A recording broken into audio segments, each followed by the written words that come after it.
பிஸ்மில்லாஹ் ரஹ்மான் ரஹீம். அல்ஹம்துலில்லாஹ் ரபில் ஆலமீன். அஸ்ஸலாத்து வஸ்ஸலாமு அலா அஷ்ரஃபில் முர்சலீன் வ அலா ஆலிஹி வ ஸஹ்பிஹி வமன் தபிஅஹும் பி இஹ்சானின் இலா யௌமிddin. அம்மா பஅத். மதிப்புக்குரிய சகோதர சகோதரிகளே, இந்த வரலாறு பற்றி பேசுவதே பலருக்கு மிகவும் இடைஞ்சலாக அல்லது ஒரு சுவாரஸ்யமான விஷயமாக இருப்பதில்லை. பொதுவாக எங்களுக்கு தெரியும், கடந்த ஒரு வாரத்துக்குள்ளே இந்த நாட்டில் இயங்குகின்ற அதிதீவிர போக்குடைய இந்த அமைப்புகள் முன்வைக்கின்ற குற்றச்சாட்டுகளில் லேட்டஸ்டான குற்றச்சாட்டு, ஆக புதிய குற்றச்சாட்டு, முஸ்லீம்களுக்கு இந்த நாட்டில் 1000 ஆண்டு கால வரலாறு இல்லை. அதே போன்று அவர்கள் எழுதி வைத்திருக்கின்ற 1000 ஆண்டு கால வரலாறு என்று அவர்கள் சொல்வதற்கு எத்தகைய ஆதாரங்களும் அறிவியல் ரீதியான அடிப்படைகளும் இல்லை. மகாவம்சத்திலோ தீப வம்சத்திலோ சூல வம்சத்திலோ இதற்கான எத்தகைய சாட்சியங்களும் ஆதாரங்களும் இல்லை என்பதை அவர்கள் மிக கவனமாகவும் மிக தெளிவாகவும் எங்களுடைய வரலாறு தொடர்பாக எழுதப்பட்ட புத்தகங்களை ஆய்வு செய்து அவர்கள் அந்த கருத்தை இப்பொழுது முன்வைக்கிறார்கள். பிரைமரி சோர்சஸ், மூல அடிப்படை மூலங்களிலிருந்து எந்த ஆய்வும் முஸ்லீம்கள் தொடர்பாக எழுதப்படவில்லை. செகண்டரி சோர்சஸ், இரண்டாம் தர ஆய்வுகளில் நூல்களில் இருந்து தான் 1000 வருட கால வரலாறு தங்களுக்கு இருப்பதாக இவர்கள் கூறிக்கொண்டிருக்கிறார்கள் என்பதாக மிக காட்டமாக தங்களுடைய விமர்சனம் அவர்களை பத்திரிகைகளில் தொடர்ச்சியாக வெளியிட்டு வருகிறார்கள். அவர்களுடைய விமர்சனத்துக்கு பிறகுதான் வரலாறு பற்றி பேசிக்கொண்டிருக்கின்ற முக்கியமானவர்கள் இந்த நாட்டில் இருக்கின்ற கலாநிதி எம் ஷுக்குரி, ஷேக் நாலு ஆசிரியர் அவர்கள், ஷேக் புகாரி, நான் போன்றவர்கள் எல்லாம் இது பற்றி பேசிக்கொண்டோம். அன்புக்குரிய சகோதர சகோதரிகளே, ஏன் எங்களுக்கு ஒரு வரலாறு அவசியம், வரலாற்றினுடைய முக்கியத்துவம் என்ன என்பதை மிக கவனமாக நாங்கள் புரிந்து கொள்ள வேண்டும். 20ஆம் நூற்றாண்டிலே 1950களுக்கு பிறகு உலக அளவில் ஏற்பட்ட ஒரு முக்கியமான மாற்றம் உங்களுக்கு தெரிந்திருக்கும். காலனித்துவ நாடுகளிலிருந்து, குறிப்பாக ஐரோப்பிய நாடுகளிலிருந்து நிறைய ஆசிய, ஆப்பிரிக்க, லத்தீன் அமெரிக்க நாடுகள் அரசியல் சுதந்திரம் பெற்றன. ஸ்ரீலங்கா எங்களுக்கு தெரியும், பிரிட்டனுடைய ஆட்சியின் கீழே கிட்டத்தட்ட 125 வருடங்களுக்கு பிறகு அரசியல் சுதந்திரம் பெற்றது. இப்படியான நாடுகளிலே நடைபெற்ற ஒரு கசப்பான அனுபவம் என்னவென்றால், இந்த நாடுகளில்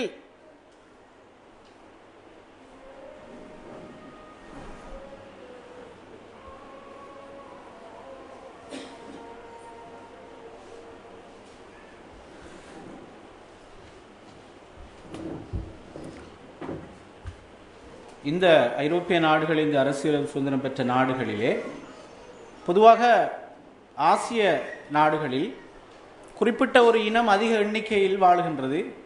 அந்த பெரும்பான்மை இனத்திற்கு கீழே சிறுபான்மை இனங்களும் வாழ்கின்றன. இது இலங்கைக்கு மட்டும் பொருத்தமான உதாரணம் அல்ல. இந்தியா, பாகிஸ்தான், நேபாளம், இப்படி தெற்காசியாவில் உள்ள எல்லா நாடுகளிலும் குறிப்பிட்ட ஒரு இனம் பெரும்பான்மையாகவும் அடுத்த மக்கள் சிறுபான்மையாகவும் வாழ்கிறார்கள். இங்கே நடந்த ஒரு மிக கசப்பான அனுபவம் என்னவென்றால், இந்த ஐரோப்பாவிலிருந்து அரசியல் சுதந்திரம் பெற்ற நாடுகளிலே அந்த அரசியல் சுதந்திரம் பெரும்பான்மை மக்களிடம்தான் அது வழங்கப்பட்டது. அது இலங்கையிலே சிங்களவர்களுக்கு அந்த அரசியல் சுதந்திரம் கிடைத்தது. அதை சொல்வார்கள் பெரும்பான்மை ஜனநாயகம், மெஜாரிட்டி டெமோக்ரஸி என்று. அந்த அரசுகள், அந்த பெரும்பான்மை மக்கள் அந்த அதிகாரத்தை பெற்றதற்கு பிற்பாடு தங்களுடைய எண்ணிக்கையில் அதிகமானவர்களாக இருக்கின்ற இனம்தான் இந்த நாடுகளுடைய ஆதிக்க வர்க்கம் என்ற ஒரு கருத்து இந்த நாடுகளில் உருவாக்கப்பட்டது. அது கருத்தாக மட்டுமல்ல, அது செயலுக்கும் வந்தது. ஆக இங்கே என்ன நடந்தது என்றால், இந்த நாட்டில் வாழ்கின்ற, இது போன்ற நாடுகளில் வாழ்கின்ற சிறுபான்மை மக்களுக்கு அரசியல் அதிகாரம் அவசியம் இல்லை, அவர்கள் எங்களுடைய அதிகாரத்தின் கீழே தான் வாழ வேண்டும் என்ற ஒரு நிலை இந்த நாடுகளினுடைய அரசியல் யாப்பினூடாக மட்டுமன்றி அரசியல் செயற்பாடுகளினூடாகவும் உருவாக்கப்பட்டது. 1948 இலங்கையில் அரசியல் சுதந்திரம் கிடைக்க பெற்றாலும் அந்த அரசியல் சுதந்திரத்துக்கு பிறகு கொண்டு வரப்பட்ட ஒவ்வொரு அரசியலமைப்பு சட்டமும் எண்ணிக்கையில் அதிகமாக இருக்கின்ற மக்களுடைய உரிமைகளுக்கும் சலுகைகளுக்கும் முன்னுரிமை அளித்ததை ஒழிய சிறுபான்மையாக வாழ்கின்ற மக்களுடைய அரசியல் உரிமைகள் குறித்து அது கவனம் செலுத்தவில்லை. இது இலங்கையில் மட்டுமல்ல, உலகத்தின் பல நாடுகளிலேயே அது நடந்தது. ஆகவே இந்த சிறுபான்மையாக வாழ்கின்ற சமூகங்கள், நாங்களும் அரசியல் சுதந்திரத்தையும் உரிமைகளை முழுமையாக பெறுகின்ற ஒரு சமூகம், ஒரு நேஷன் என்ற கருத்தை வலியுறுத்துவதற்கு அவர்கள் சில வகையான காரணிகளை நிறுவ வேண்டிய தேவை ஏற்பட்டது. 20ஆம் நூற்றாண்டிலே ஐரோப்பாவில் எங்களுக்கு தெரியும், பால்கன் என்ற ஒரு பிராந்தியம் இருக்கிறது. பொஸ்னியா, ஹெசகோவினா போன்ற நாடுகளில் இது போன்ற பிரச்சனை எழுந்தது. அதே போல தெற்காசியாவின் பல நாடுகளில் எழுந்தது, குறிப்பாக இலங்கையிலே இந்த பிரச்சனை எழுந்தது. அப்ப இது ஆக முக்கியமான ஒரு விடயம். இன்று உங்களுக்கு வரலாறே இல்லை என்றால் உங்களுக்கு இந்த நாட்டில் எந்த அரசியல் உரிமைகளும் இல்லை என்பதுதான் அர்த்தம். ஆகவே எங்களுக்கு அரசியல் உரிமை வேண்டும் என்றால் எங்களுக்கு வரலாறு உண்டு என்றதை நிரூபிக்க வேண்டிய ஒரு கட்டாயம் 20ஆம் நூற்றாண்டிலே இத்தகைய ஏகாதிபத்திய கொலனித்துவ சக்திகளிடமிருந்து அதிகாரத்தை பெற்ற பெரும்பான்மை அதிகார வர்க்கங்களால் உருவாக்கப்பட்டது. இதில் பல காரணங்கள் இருக்கிறது. நாங்கள் உலகத்திலே பார்க்கின்றோம் என்று சிறுபான்மை மக்கள் தாங்கள் வாழ்கின்ற நாடுகளில் அரசியல் சுதந்திரத்தை சரியாக பெற வேண்டும் என்றால் அவள் 5 விடயங்களை நிறுவ வேண்டும் என்ற ஒரு அவசியம் ஏற்பட்டது. ஒன்று, நாங்கள் ஒரு கலாச்சார தனித்துவத்தை கொண்டிருக்கின்றோம், ஒரு கல்ச்சரல் ஐடென்டிட்டி. எங்களிடம் ஒரு தொடர்ச்சியான ஒரு நிலப்பரப்பு இருக்கிறது, ஒரு ரீஜனல் கண்டினியூட்டி. மூன்றாவதாக எங்களிடம் ஒரு மொழி தனித்துவம், ஒரு லிங்குஸ்டிக் ஐடென்டிட்டி இருக்கிறது. அதே போன்று நாங்கள் ஒரு ரிலிஜியஸ் ஐடென்டிட்டி, ஒரு சமய அடையாளத்தை கொண்டிருக்கின்றோம், அல்லது ஒரு இன அடையாளத்தை, எத்னிக் ஐடென்டிட்டி கொண்டிருக்கின்றோம். ஐந்தாவது, எங்களுக்கு ஒரு நீண்டகால வரலாறு இருக்கிறது, எங்களுக்கு ஒரு ஓன் ஹிஸ்டரி, நீண்ட வரலாற்று தொன்மை இருக்கிறது என்ற 5ஐயும் நிறுவுகின்ற சமூகம்தான் தங்களை ஒரு தேசம் என்று அடையாளப்படுத்தலாம். அப்படி அடையாளப்படுத்துகிறவர்களுக்கு மட்டும்தான் ஒரு நாட்டிலே எல்லா வகையான அரசியல் உரிமைகளையும் பெறலாம் என்ற ஒரு நிலை 20ஆம் நூற்றாண்டிலே உருவாக்கப்பட்டது. இந்த அனுபவத்தில் இருந்துதான் இன்று எங்களுக்கு தெரியும் 1800களிலே ஆங்கிலேயர்கள் இந்த நாட்டை ஆட்சி செய்த காலப்பகுதியிலே சட்டசபையிலே, ஆங்கிலேயர்களுடைய சட்டசபையிலே முஸ்லிம் பிரதிநிதி ஒருவர் இடம்பெறக்கூடாது என்பதற்காக பொன் நம்பலம் ராமநாதன் என்கிற ஒரு தமிழர், அவர் தமிழ் பேசுகின்ற மக்கள் எல்லோருக்கும் ஒரு பிரதிநிதியாக இருக்க வேண்டும் என்பதற்காக அவர் சொன்னார், முஸ்லீம்கள் தனியான ஒரு இனம் அல்ல, அவர்களுக்கு எந்த தனித்துவமும் இல்லை, அவர்களுக்கு எந்த வரலாறும் இல்லை, அவர்களுக்கு என்று தனித்துவமான கலாச்சாரம் என்ற எதுவுமே இல்லை, இந்திய தமிழர்களில் மிகவும் தாழ்த்தப்பட்ட முக்குவர் என்று சொல்லப்படுகின்ற சாதியில் இருந்துதான் இவர்கள் இலங்கையிலே தோற்றம் பெற்றார்கள். எனவே இவர்களுக்கு என்ற ஒரு ஐடென்டிட்டியோ ஒரு தனித்துவமோ ஒன்றுமில்லை, சட்டசபையில் இவர்களுக்கு தனித்துவமான ஒரு பிரதிநிதி தேவையில்லை என்று அவர் சட்டசபையிலே வாதாடி அது சம்பந்தமான ஒரு நூலையும் அவர் எழுதினார். ஐஎல்எம் அப்துல் அசீஸ் என்கிற அறிஞர் 1850களில் அந்த நூலுக்கு ஒரு பதிலளித்து, நாங்கள் இந்த நாட்டிலே நீண்ட வரலாற்றை கொண்டிருக்கின்றோம், எங்களுக்கு என்று கலாச்சார தனித்துவங்கள் இருக்கின்றன என்பதை ஐஎல்எம் அப்துல் அசீஸ் அவர்கள் தன்னுடைய நூலிலே நிறுவியதை நாங்கள் பார்க்கின்றோம். அன்புக்குரிய சகோதர சகோதரிகளே, இந்த விவகாரத்தை நான் இன்று ஏன் பேசுகிறேன் என்றால், அந்த பொன்னம்பலம் ராமநாதன் எழுப்பிய அதே வாதத்தை இன்று பெரும்பான்மை சமூகத்தில் இருக்கின்ற அதிதீவிர போக்குடைய இயக்கங்கள் இன்று பரவலாக ஒவ்வொரு நாளும் போல் அவர்கள் பத்திரிகையிலே எழுதுகிறார்கள், எங்களுக்கு வரலாறு இல்லை என்பதாக. இந்திய துணைக்கண்டத்துடைய புரட்சிகர கவிஞர் அல்லாமா இக்பால் அவர்கள் ஒரு முறை சொன்னார்கள், ஒரு சமூகம் தங்களுடைய வரலாறை முதுகில் சுமந்த வண்ணம் தான் எதிர்காலத்தை நோக்கி நகர்கின்றது, வரலாறு இல்லாத சமூகம் வேரற்ற ஒரு மரத்தை போன்றது. எனவே வரலாறு ஒரு சமூகத்தை பொறுத்த மட்டில் அது எவ்வளவு முக்கியத்துவம் என்றால், ஒரு தனி மனுஷனுக்கு எப்படி நினைவாற்றல் முக்கியமோ, மெமரி பவர் இல்லாத ஒரு மனுஷன் திரும்ப திரும்ப ஒரே தவறை செய்வான், திரும்ப திரும்ப ஒரே குழியிலே 100 முறை அவன் இடறி விழுவான், அவன் எதை செய்ய வேண்டும், எதை தவறாக செய்தான் என்ற எந்த உணர்வுமின்றி எதிர்காலத்தில் அவன் ஒரு பொழுதும் சரியான பாதை அவன் அடையாளம் காண மாட்டான். ஞாபக சக்தி இல்லாதவனுடைய வாழ்க்கையை பற்றி நீங்கள் சிந்தித்து பாருங்கள். அப்படித்தான் ஒரு சமூகத்துடைய வரலாறு மெமரிதான், ஒரு சமூகத்துடைய மெமரிதான் வரலாறு என்று சொல்வார்கள். தனி மனிதனுடைய ஞாபகம் எப்படி தனி மனுஷனுக்கு முக்கியமோ அது போன்று ஒரு சமூகத்துடைய ஞாபக சக்தி அந்த சமூகத்துடைய வரலாறு என்று சொல்வார்கள். எனவே அன்புக்குரிய சகோதரர்களே, வரலாற்றினுடைய சமூக முக்கியத்துவத்தை பற்றி நான் இங்கே பேசவில்லை. இன்று அதனுடைய அரசியல் முக்கியத்துவம் முன்னிலைக்கு தள்ளப்பட்டிருக்கிறது. அரசியல் முக்கியத்துவம் விரிவாக பேசப்பட வேண்டிய ஒரு காலகட்டம் இன்று வந்திருக்கிறது. எனக்கு தெரியும், கிறிஸ்துவுக்கு பின் 6ஆம் நூற்றாண்டிலே எழுதப்பட்ட மகாவம்சம் என்ற நூலை அந்த நூலிலே கிறிஸ்துவுக்கு பின் 4ஆம் நூற்றாண்டிலே அனுராதபுரத்தின் மேற்கு பகுதியிலே யோனகர்களுக்கு, முஸ்லிம்களுக்கு என்று அந்த அனுராதபுர மன்னர் ஒரு இடத்தை ஒதுக்கி கொடுத்தான் என்ற ஒரு வரலாற்று குறிப்பு மகாவம்சத்தில் இருப்பதாக இலங்கை முஸ்லிம்கள் தொடர்பாக எழுதப்பட்ட அநேகமான நூல்களிலே ஒரு குறிப்பு இருக்கிறது. இப்பொழுது அவர்கள் சொல்கிறார்கள், இதை பார்த்துவிட்டு அப்படி ஒரு குறிப்பு மகாவம்சத்திலே கிடையவே கிடையாது. எனவே முஸ்லிம்கள் பொய்யாக தங்களுக்கு 1000 வருடங்கள் இருப்பதாக சொல்வதாக இந்த பிபிஎஸ் கடைசியாக தங்களுடைய விமர்சனத்தை வெளியிட்டிருக்கிறார்கள். அவர்கள் இதை சொன்னதற்கு பிறகுதான் நாங்களும் அதை தேடி போய் பார்த்தால் உண்மையில் எங்கேயும் அது இல்லை. இந்த மகாவம்சத்தை ஒரு ஜெர்மனியர் வில்ஹம் ஹெய்கர் என்கிற ஒரு ஜெர்மன் ஒரு நாட்டவர் மகாவம்சத்தை பற்றி நிறைய ஆய்வு செய்திருக்கிறார். அந்த ஆய்வுக்கு பின்னர் அவர் தீபவம்சத்தையும் மகாவம்சத்தையும் பற்றி ஒரு விமர்சன அவர் மொழிபெயர்த்திருக்கிறார் மகாவம்சத்தை. அந்த மொழிபெயர்ப்புக்கு அவர் முன்னுரை குறிப்பை ஒன்றை எழுதியிருக்கிறார். அது அந்த முன்னுரை குறிப்பு தான் இது. இந்த வில்ஹம் கெய்கரை இவர்களுக்கு கண்ணிலே காட்ட முடியாத காரணம், அவர் நிறுவுகின்றார் மகாவம்சமும் அதற்கு முன்னர் வந்த தீபவம்சமும் உண்மையிலே வரலாற்று ஆய்வின் அடிப்படையில் எழுதப்பட்ட நூல்கள் அல்ல. அது வெறுமனே நிறைய கற்பனைகளையும் புனைவுகளையும் இலக்கிய தன்மைகளையும் கொண்டிருக்கிறது என்பதுதான் ஹேகரினுடைய வாதம். இது மிகவும் முக்கியமான ஒன்று. காரணம், ஒரு ஜெர்மனியர் தான் முதலாக மகாவம்சத்தை அறிவுபூர்வமாக ஆராய்ச்சி செய்து அதனை ஆங்கிலத்துக்கு அவர் மொழிபெயர்த்தார். அவர் முதலிலே ஜெர்மன் மொழிக்கு மொழிபெயர்த்தார், பின்னர் ஜெர்மனிலிருந்து ஆங்கிலத்துக்கு வந்திருக்கிறது. ஆனால் அந்த ஆங்கிலம் நீங்கள் எல்லாம் படிக்கின்ற சாதாரண ஆங்கில நடை அல்ல, மிகவும் கடினமான ஒரு மொழியாக அது இருக்கிறது.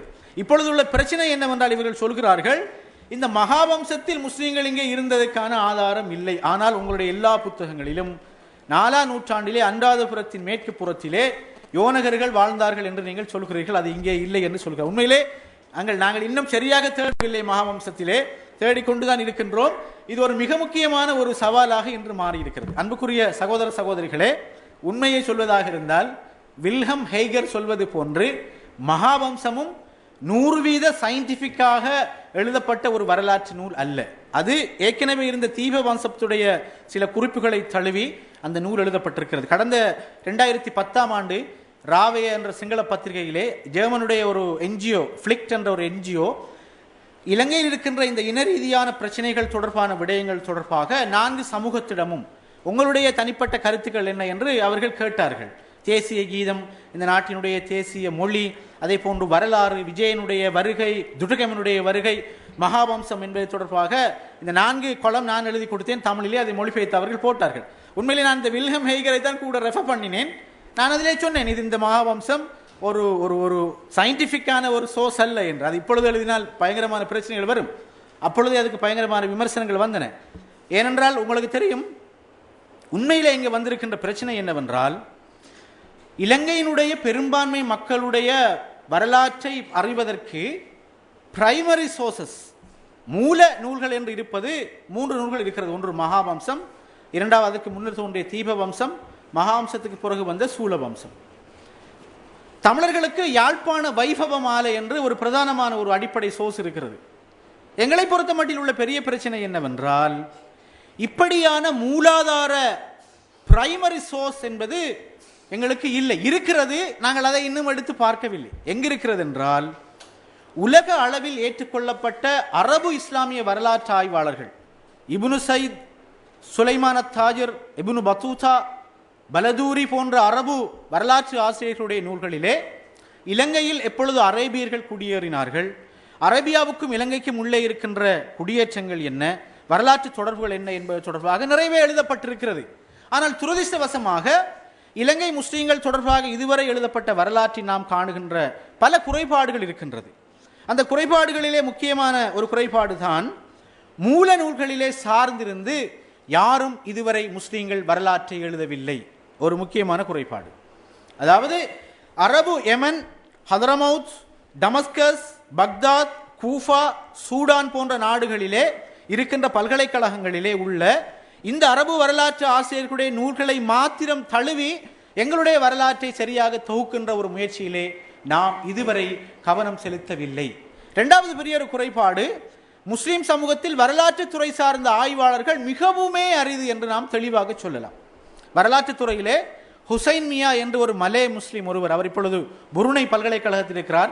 அவர் மட்டும்தான் கலாநிதி பட்டம் எடுத்திருக்கிறார். என்னுடைய துறை உண்மை வரலாறு தான். நான் சும்மா இதெல்லாம் பேசினதுக்கு என்னுடைய எக்கனாமிக் துறை வரலாறு, ஒரு எம்ஃபில் வரைக்கும் நான் போயிருக்கேன். அடுத்த கட்டம் PhD போக வேண்டும். இன்னொரு முக்கியமான விஷயம் இதிலே பார்க்கலாம். வரலாறு தொடர்பாக இதுவரைக்கும் கிட்டத்தட்ட ஒரு 29 நூல்கள் எழுதப்பட்டிருக்கின்றன. இந்த 29 நூல்களிலும் கிட்டத்தட்ட 95% நூல்கள், முஸ்லீம்களுடைய வரலாறு தொடர்பாக எழுதப்பட்ட நூல்கள் யாரால் எழுதப்பட்டிருக்கிறது என்றால் நன் முஸ்லிம்ஸால் எழுதப்பட்டிருக்கிறது. ஒன்று KMD சில்வா இருக்கலாம், அல்லது KFT சில்வாவாக இருக்கலாம், வாமதேவன், வசுந்தரா மோகன், அதே போல இது போன்ற முஸ்லீம் அல்லாதவர்களால், லோனா தேவராஜா போன்ற முஸ்லீம் அல்லாதவர்களால் எழுதப்பட்டிருக்கிறதை ஒழிய முஸ்லீம்களால் எழுதப்படவில்லை. இந்த முஸ்லீம் அல்லாதவர்கள் என்ன செய்திருக்கிறார்கள் என்றால், பிரைமரி சோர்சஸில் இருந்து வரலாற்று மூலாதாரங்களை இரண்டாக பிரிப்பார்கள். ஒன்று எல்லா மூலாதாரங்களையும் தான். ஒன்று அடிப்படை உதாரணம், புகாரி முஸ்லிம் என்பது ஒரு அடிப்படையான மூலாதாரம். ரியாலு சாலிஹின் என்பது ஒரு இரண்டாம் தர மூலாதாரம். உதாரணத்துக்கு சொல்வதாக இருந்தால் புகாரி என்பது ஒரு பிரைமரி சோர்ஸ், ரியாலு சாலிஹின் என்பது அந்த புகாரி முஸ்லீம் சைவு சித்தாவிலிருந்து ஹதீஸ்களை தொகுத்து தருகின்ற, சியாவு சித்தாவிலிருந்து தொகுத்து தருகின்ற ஒரு இரண்டாம் தர நூல் தான் ரியாலு சாலிஹின். இது போன்று எல்லா துறைகளிலும் மூலாதார நூல்களும் இருக்கின்றன. முதற்தர நூல்கள், முதன்மை நூல்கள், இரண்டாம் தர நூல்களும் இருக்கின்றன. இந்த முஸ்லீம் அல்லாதவர்களால் எழுதப்பட்ட வரலாறு எழுதப்பட்டிருக்கிறது எப்படி என்றால், இந்த இரண்டாம் தர நூல் ஆதாரங்களை கொண்டு எழுதப்பட்டிருக்கிறது. இரண்டாம் தர நூல்கள் என்ன மொழியிலே இருக்கிறது என்று நீங்கள் பார்த்தீர்கள் என்றால், ஆங்கிலேயர்கள் இலங்கையை ஆட்சி செய்த காலத்திலே சில ஆங்கிலேயர்கள், எங்களுக்கு தெரியும் ஆங்கிலேயர்களுடைய பிரபலமான ஒரு நீதிபதியாக இருந்த ஜான்ஸ்டன் என்கிறவர் முஸ்லிம்களுடைய வரலாறு குறித்து அவர் எழுதியிருக்கிறார். அதே போன்று போர்த்துகேயர்கள் வரலாறு குறித்து, முஸ்லிம்களுடைய வரலாறு குறித்து எழுதியிருக்கிறார்கள். ஒல்லாந்தர்கள் எழுதியிருக்கிறார்கள். இந்த போர்த்துகேய ஆங்கிலேய ஒல்லாந்தருடைய டெனன்ட் என்ற ஒரு ஆங்கிலேயர், சிலோன் என்ற ஒரு பிரபலமான புத்தகம் இருக்கிறது. டெனன்ட் ஒரு ஆங்கிலேயர், அவர் இலங்கையிலே நிர்வாகத்தில் பணியாற்றிய ஒருவர். அவர் எழுதியிருக்கின்ற சிலோன் என்ற நூலிலும் இலங்கை முஸ்லிம்கள் தொடர்பாக நிறைய சம்பவங்கள், கதைகளை அவர் சொல்கிறார். இவற்றை தொகுத்துத்தான் எங்களுடைய நன் முஸ்லிம்ஸ், முஸ்லிம்ஸோ அதிகமாக எழுதியவர்கள் நன் முஸ்லிம்ஸ், அந்த நன் முஸ்லிம்ஸ் முஸ்லிம்களுடைய வரலாறு பற்றி எழுதியிருக்கிறார்கள். பாருங்கள், இதில் ஒரு சுவாரஸ்யமான விஷயம், நாங்கள் எங்களுடைய வரலாறு தொடர்பாக எவ்வளவு அக்கறையீனமாக இருக்கிறோம் என்பதை ஒரு இந்திய ஒரு தமிழர் வசுந்தரா மோகன், இலங்கை முஸ்லீம் ஆஃப் ஸ்ரீலங்கா என்ற புத்தகம் எழுதியிருக்கிறார். அவருடைய முன்னுரையை நீங்கள் வாசித்து பாருங்கள். அவர் சொல்லுகிறார், இலங்கை முஸ்லீம்கள் ரெண்டு விடயங்களிலே மிகவும் பிரபலமானவர்கள். ஒன்று, they are voting for UNP and eating buryani. இதெல்லாம் முஸ்லீம்கள் பிரபலமானவர்கள் என்று நக்கலாக அவருடைய நூலிலே சொல்லுகிற அளவுக்கு நாங்கள் எங்களுடைய வரலாறு தொடர்பாக மிகவும் கவனஈனமாக இருக்கின்றோம். இன்னொரு முக்கியமான விடயம், இந்த வரலாற்று நூல்கள் எல்லாமே, இதுதான் ஆக முக்கியமான குறைபாடு. கிறிஸ்துவுக்கு பின் 8ஆம் நூற்றாண்டு அல்லது 7ஆம் நூற்றாண்டில், அதாவது உலகத்தில் இஸ்லாம் அறிமுகமானதுக்கு பிறகு, அரபு தீபகற்பத்தில் இருந்து ஒரு நூற்றாண்டு அல்லது 2 நூற்றாண்டுகளுக்கு பின்னர் இலங்கையில் இஸ்லாம் அறிமுகமானது. எனவே இலங்கை முஸ்லிம்களுடைய வரலாறு என்பது கிறிஸ்துவுக்கு பின் 8ஆம் நூற்றாண்டிலிருந்து தொடங்குகிறது என்றுதான் இந்த அவ்வளவு நூல்களும், முஸ்லிம்களால் எழுதப்பட்ட நூல்களாக இருக்கலாம், நன் முஸ்லிம்களால் எழுதப்பட்ட நூல்களாக இருக்கலாம், அவை பேசுகின்றன. இதில் உள்ள இன்னொரு வேடிக்கையான விடயம் என்னவென்றால், இலங்கையில் உள்ள சில செகண்டரி வரலாற்று நூல்கள், இலங்கை மக்கள் பற்றி, அதாவது பௌத்தர்களுடைய வரலாற்றை பேசுகின்ற சூலவம்சம், மகாவம்சம், தீபவம்சத்துக்கு அப்பால் சமீப காலங்களில் எழுதப்பட்ட சில நூல்கள் என்ன சொல்லுது, இன்க்ளூடிங் அல்லாஹு அக்பர் ஆஃப் எங்களுடைய சம்பிக்காவுடைய அல்லாஹு அக்பர்லே அவர் என்ன சொல்கிறார் என்றால், 16ஆம் நூற்றாண்டுக்கு பிறகு இந்தியாவிலிருந்து இலங்கையில் வந்து குடியேறியவர்களுடைய வழித்தோன்றல்கள் தான் இலங்கை முஸ்லிம்கள். இவர்களை செனரத் மன்னன் ராஜசிங்கனுடைய, ஸ்ரீவிக்ரம ராஜசிங்கனுடைய தந்தை கண்டிராஜ்ய காலத்திலே ஒல்லாந்தர்களால் கொழும்பு கோட்டையிலிருந்து விரட்டப்பட்ட மக்கள் வந்து மலைநாட்டுக்கு வந்த பொழுது அவர்களை கிழக்கு மாகாணத்திலே செனரத் குடியேற்றினான். எனவே கிழக்கு மாகாண முஸ்லிம்களுடைய வரலாறு என்பது கூட ஒரு ஜஸ்ட் ஒரு 400 years தான் என்று சிங்கள வரலாற்று ஆசிரியர்கள் தொடர்ச்சியாக சொல்லிக் கொண்டு வருகிறார்கள். இப்படியான பல்வேறுபட்ட குறைபாடுகள், ஒன்று, அடிப்படையான பிரைமரி சோர்சஸில் இருந்து எங்களுடைய வரலாறு எழுதப்படவில்லை. இது மிக மோசமான ஒரு குறைபாடு. அழகாக இந்த சுலைமான தாஜிர், இந்த பலதூரி, இப்னு பத்தூதா அவருடைய ரஹிலா, அதே போன்ற இப்னு சஅத் போன்ற, மஸ்ஊதி போன்றவர்களுடைய ஆய்வு நூல்களில் இருந்து எங்களுடைய வரலாற்றை நாங்கள் நிறுவ வேண்டிய ஒரு கட்டாயம் இன்று இருக்கிறது. இரண்டாவது விவகாரம் என்னவென்றால், இஸ்லாத்தினுடைய வருகையோடு தான் இலங்கை முஸ்லிம்கள் தொடர்படுத்தப்படுகிறார்கள் என்பது நிராகரிக்கப்பட வேண்டும். இஸ்லாத்துக்கு முன்பிருந்தே இலங்கையில் வாழ்கின்ற முஸ்லிம்களுடைய வரலாறு தொடங்குகின்றது.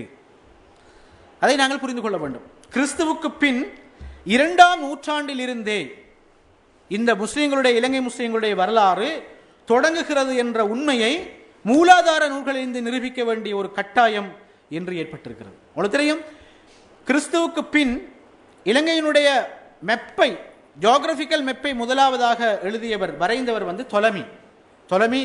கிறிஸ்துவுக்கு பின் 150ஆம் ஆண்டிலே இந்த உலகத்தினுடைய பூகோள வரைபடத்தை வரைந்தவர். அவர் இலங்கையை தப்ரபேன் என்று சொல்கிறார். இந்த இலங்கையில் உள்ள தப்ரபேனிலே அவர் மகாவலி கங்கையை அரேபிகளுடைய நதி என்றும், ஜெதுரோயாவை பாரசீகர்களுடைய நதி என்றும், அசனாக் அதாவது ஜின்கங்கையை எதியோப்பியர்களுடைய நதி என்றும் தப்ரபேன் என்ற அந்த வரைபடத்திலே அடையாளப்படுத்துகின்ற வரைபடத்திலே தொலமி அடையாளம் காட்டுகின்றார். ஆகவே கிறிஸ்துக்கு பின் 150 இரண்டாவது நூற்றாண்டிலேயே இந்த நதிக்கரை ஓரங்களில் அரேபியர்கள் வாழ்ந்திருக்கிறார்கள். உண்மையில் எங்களுடைய வரலாற்று மூலம் எங்கிருந்து தொடங்க வேண்டும் என்றால் அரேபியர்கள் இலங்கைக்கு வந்ததிலிருந்து தொடங்க வேண்டும். அது கிறிஸ்துக்கு பின் 1ஆம் 2ஆம் நூற்றாண்டிலிருந்தே இலங்கையினுடைய கரையோரங்களிலே பெரும்பாலும் அநேகமாக இந்த அரேபியர்கள் வந்து வாழ்ந்திருக்கிறார்கள் என்ற வரலாற்றை ஐரோப்பியர்கள் ஏற்றுக்கொண்டிருக்கிறார்கள். அரேபிய வரலாற்று ஆசிரியர்கள் ஏற்றுக்கொண்டிருக்கிறார்கள். தெளிவாக தங்களுடைய நூல்களில் அவர்கள் அதனை எழுதி வைத்திருக்கிறார்கள். கிறிஸ்துவுக்கு பின் 4ஆம் நூற்றாண்டில் எங்களுக்கு தெரியும், கிறிஸ்துவுக்கு பின் 4ஆம் நூற்றாண்டிலே அந்த மகாவம்சத்தில் இருப்பதாக கூறப்படுகின்ற அனுராதபுரத்துக்கு மேற்குப்புறமாக யோனகர்களுக்கு ஒரு இடம் ஒதுக்கப்பட்ட அந்த குறிப்பை நாங்கள் பார்க்கின்றோம். தோமஸ் ஆனோல்ட் என்கிற ஒரு வரலாற்று ஆசிரியர் தன்னுடைய பிரீச்சிங் ஆஃப் இஸ்லாம் என்ற ஒரு பிரபலமான நூலிலும் இந்த இலங்கை முஸ்லிம்களுடைய வரலாறு பற்றி குறிப்பிடுகின்ற பொழுது அவர் சொல்கிறார், 4ஆம் நூற்றாண்டிலே இந்தியாவினுடைய தென்னிந்தியாவிலே கள்ளிக்கோட்டை, கொல்லம், அதே போன்று காயல்பட்டணம் போன்ற மங்களூர் போன்ற நகரங்களிலே பெரும்பாலான செறிவான அரபு குடியேற்றங்கள் இருந்தன. இதே காலகட்டத்திலே இலங்கையினுடைய முக்கிய கரையோரங்களிலே கொழும்பு, காலி, பேருவளை, மாந்தோட்டை, புத்தளம், திருகோணமலை போன்ற இந்த கரையோர நகரங்களில் எல்லாம் அரேபியர்களுடைய செல்வாக்கு குடியேற்றம் அதிகமாக காணப்பட்டது என்று அவர் சொல்கிறார். கிரேக்க வரலாற்று ஆசிரியர்களை நீங்கள் எடுத்து பார்த்தீர்கள் என்றால் ஆனஸ் கிரிட்டஸ், பிளைனிங், இண்டிகோ பிரிட்டஸ் போன்ற கிரேக்க வரலாற்று ஆசிரியர்கள் கூட தங்களுடைய நூல்களிலே இலங்கையில் அப்பொழுது அரேபியர்களுடைய செல்வாக்கு கரையோர நகரங்களிலே அதிகமாக இருந்தது என்பதை அவர்கள் ஏற்றுக்கொண்டிருக்கிறார்கள். ஆகவே இஸ்லாத்துடைய வருகைக்கு முன்பாகவே கிறிஸ்துவுக்கு பின் 2ஆம் நூற்றாண்டில் இருந்தே செல்வாக்கு மிக்க அரபு குடியேற்றங்கள் கரையோர நகரங்களில் பரவலாக இருந்ததை ஆங்கில வரலாற்று ஆசிரியர்கள், கிரேக்க வரலாற்று ஆசிரியர்கள், அதே போன்று தொலமி போன்ற வரலாற்று ஆசிரியர்கள், அரேபிய வரலாற்று ஆசிரியர்கள் எல்லோரும் ஏற்றுக்கொண்டிருக்கிறார்கள். தங்களுடைய சாட்சிகளை அவர்கள் பகர்கிறார்கள். ஆகவே இது ஒரு முக்கியமான ஒரு வரலாற்று ஆதாரமாக இருந்தாலும் கூட மூலாதார நூல்களில் இருந்து இவற்றை நாங்கள் நிறுவவில்லை என்ற ஒரு குறைபாடு எங்களுடைய வரலாற்றில் தொடர்ச்சியாக இருக்கின்றது.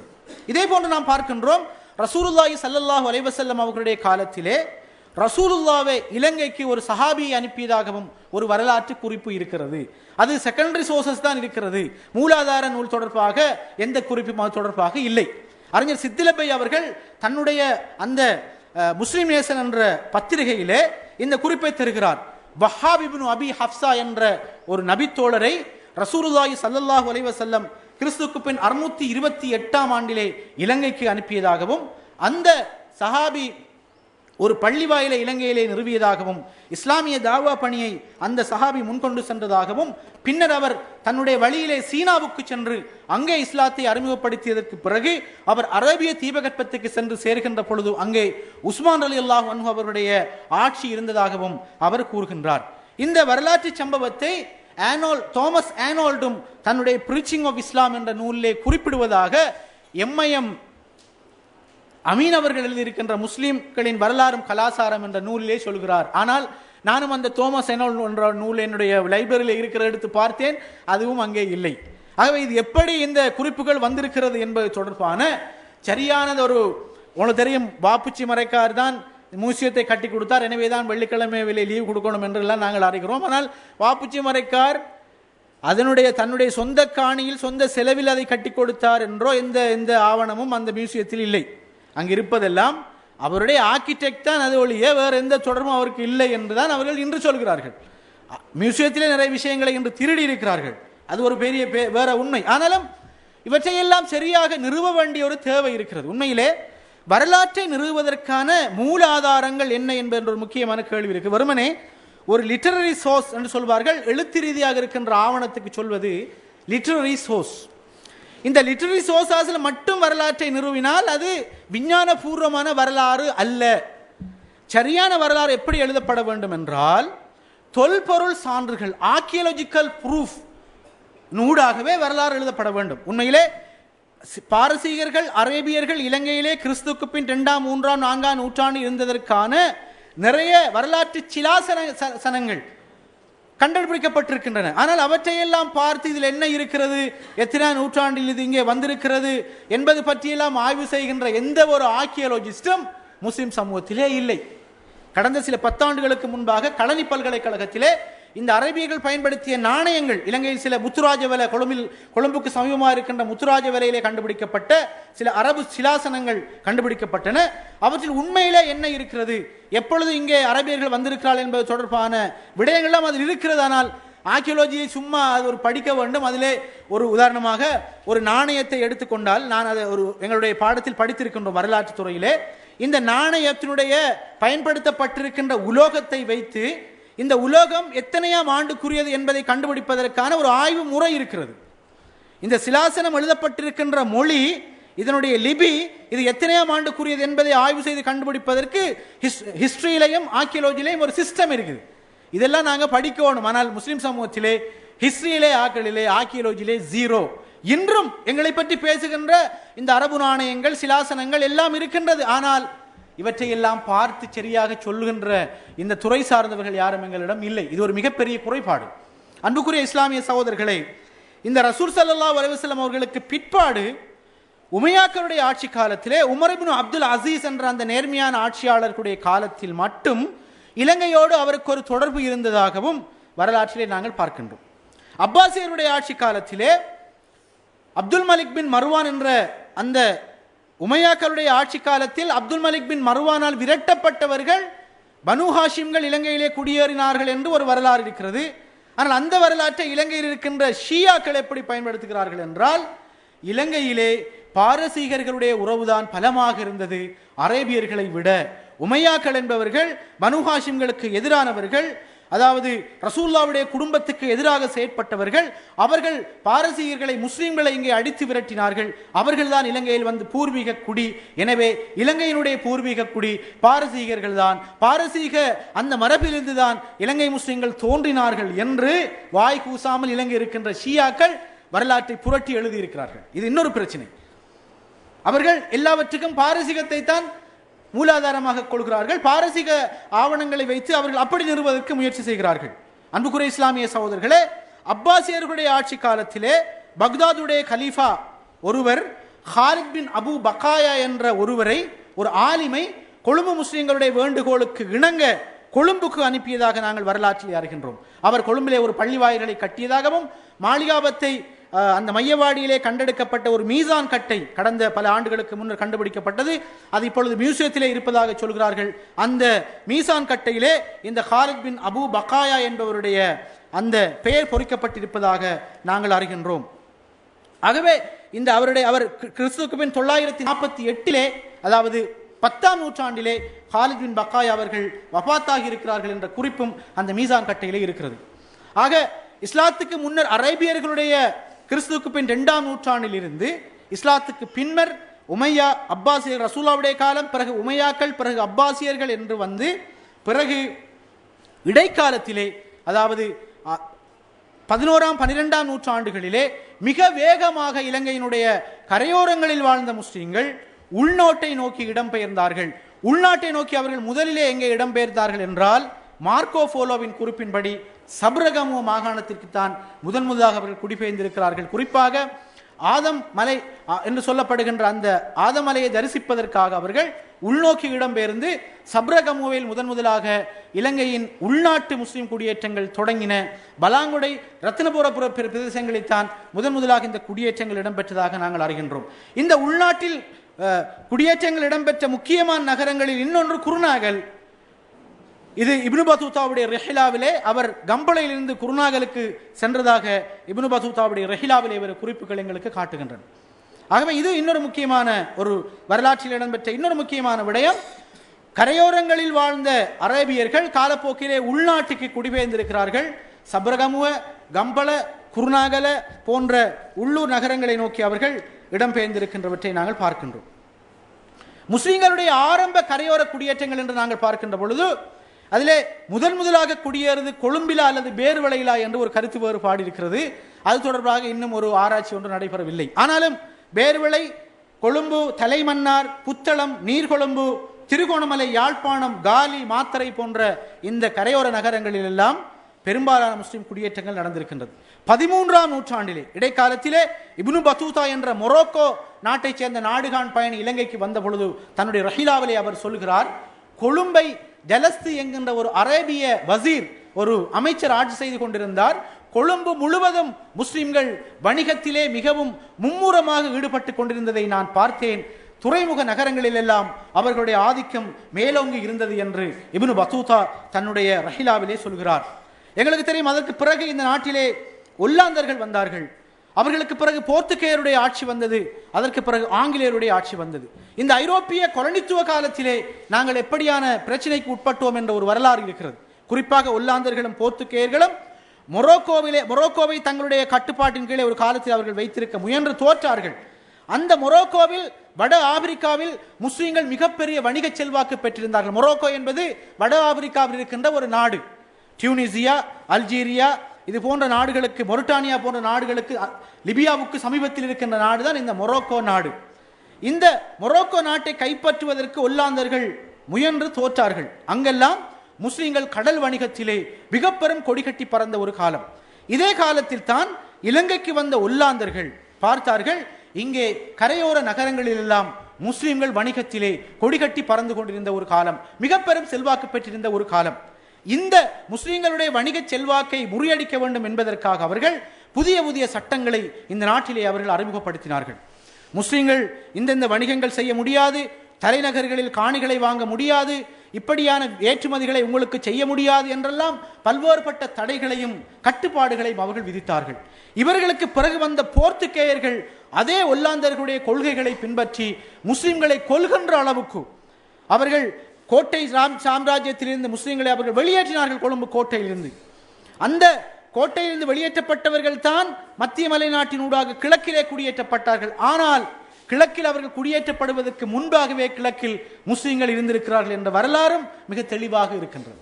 ஆனால் அவற்றையெல்லாம் நாங்கள் நிறுவ வேண்டிய ஒரு கட்டாயம் என்று இருக்கின்றது. இந்த போர்த்துகேயர்களுடைய ஆட்சி காலத்தில் தான் முஸ்லிம்கள் பயங்கரமாக ஒடுக்கப்பட்டார்கள். மாத்தறையிலே 200 முஸ்லிம்கள் கொல்லப்பட்டார்கள். பள்ளி வாயில்கள் பல உடைக்கப்பட்டன. நாட்டின் பல்வேறுபட்ட நகரங்களுக்கு அவர்கள் இடம்பெயர முடியாத அளவு கட்டுப்பாடுகள் விதிக்கப்பட்டார்கள். இப்படி ஒல்லாந்து போர்த்துகேயருடைய ஆட்சி நிறைவேறுகின்ற சந்தர்ப்பத்திலே ஆங்கிலேயர்கள் இலங்கைக்கு வந்தார்கள். ஐரோப்பிய கொலனித்துவ காலத்திலே 125 ஆண்டு காலம் இலங்கையை ஆட்சி செய்த தொடக்கத்தில் அவர்கள் கண்டி ராஜ்யத்தை கைப்பற்றவில்லை. கரையோர நகரங்களை கைப்பற்றிய ஆங்கிலேயர்கள் முஸ்லிம்கள் மீது இந்த பொருளாதார தடைகளை கொஞ்சமாக குறைத்தார்கள், தணித்தார்கள். எனவே ஆங்கிலேயருடைய காலம் ஒல்லாந்தர் போர்த்துகேயர் காலத்தை விட இலங்கை முஸ்லிம்களுடைய வரலாற்றில் மிகவும் சுதந்திரமான ஒரு காலகட்டம். அந்த ஆங்கிலேயருடைய ஆட்சி காலத்தின் கடைசி காலம் 1915ஆம் ஆண்டில் அவர்கள் எந்த அளவு ஆங்கிலேயர்கள் முஸ்லிம்களோடு நல்லுறவு கொண்டிருந்தார்கள் என்பதற்கான தெளிவான ஆதாரம் தான் கம்பளையிலே நடைபெற்ற அந்த பிரமாண்டமான இனக்கலவரம். இந்த கலவரம் தொடர்ச்சியாக நடைபெறுவதற்கான உடனடி காரணம், அந்த கம்பளை பள்ளிவாயலுக்கு முன்னாக அவர்களுடைய பெரகர ஊர்வலத்தை கொண்டு செல்லக்கூடாது என்று முஸ்லிம்கள் தடை விதித்தார்கள். அந்த தடை நீதிமன்றத்துக்கு போனது. நீதிமன்றத்திலே இருந்தவர் அப்பொழுது ஒரு ஐரோப்பிய ஜட்ஜ், அவர் முஸ்லிம்களுக்கு சார்பாகவே தீர்ப்பளித்தார், இந்த பள்ளிவாயலுக்கு முன்னால் பெரகர ஊர்வலம் செல்ல முடியாது என்று. ஆனால் உண்மையிலே நீங்கள் பார்த்தால் இந்த கம்பளை கலவரத்தை, இந்த கலவரம் நடைபெறுவதற்கு உடனடி காரணமாக இது சொல்லப்பட்டாலும் கூட அதற்கு ஒரு 80 அல்லது 90 ஆண்டுகளுக்கு முன்பாகவே, உங்களுக்கு தெரியும், இந்த நாட்டிலே தெற்காசியாவிலே பௌத்தத்தை என்னுடைய எழுச்சிக்காக பாடுபட்ட அனகாரிக தர்மபால 90 ஆண்டுகளுக்கு முன்பிருந்தே இந்த நாட்டிலே எங்களுடைய மதம், எங்களுடைய சமூகம், எங்களுடைய நாடு என்ற இந்த கோஷங்களை முன்வைத்து இந்த நாட்டில் வாழ்கின்ற இந்திய தமிழர்கள், கிறிஸ்தவர்கள், முஸ்லிம்களாகிய 4 இனங்களும் வெளியேற்றப்பட வேண்டும், இவர்களுக்கு எந்த உரிமையும் இந்த நாட்டிலே இல்லை, இவர்கள் இந்த நாட்டைச் சேர்ந்தவர்கள் அல்ல, இவர்களுடைய வணிக செல்வாக்கு முறியடிக்கப்பட வேண்டும், நாட்டுப்புற சிங்கள மக்களை இவர்கள் ஏமாத்துகிறார்கள் என்று அவர்கள் பல ஆண்டுகளாக பிரச்சாரம் செய்து வந்தார்கள். அந்த பிரச்சாரத்தினால் வரியூட்டப்பட்டிருந்த அந்த சமூகத்தைச் சேர்ந்த இளைஞர்கள் தான் கம்பளை கலவரத்திலே நாம் பார்க்கின்றோம். எப்படி மீனவர்கள் மீன்களை கத்தியால் வெட்டுவார்களோ அப்படி கரையோரத்தில் வாழ்ந்த பெரும்பான்மை மக்கள் முஸ்லிம்களை வாள்களால் கத்தியினால் வெட்டி கொன்றார்கள் என்று நாங்கள் கம்பளை வரலாற்றை நாங்கள் பார்க்கின்றோம். ராவே என்ற பத்திரிகையினுடைய அந்த பத்திரிகை இலங்கை சுதந்திரத்தினுடைய 50வது ஆண்டு 2000 ஆண்டு 1995 ஆண்டு என்று நினைக்கிறேன் ஒரு பெரிய மேகசின் வெளியிட்டிருக்கிறார்கள். அதில் இந்த கம்பளை கலவரத்தை ஒரு முக்கியமான டாக்குமெண்டாக பதிவு செய்திருக்கிறார்கள். இலங்கையினுடைய அரசியல் வரலாற்றிலே முதலாக நடைபெற்ற மிகப்பெரிய இனக்கலவரம் அதுதான்.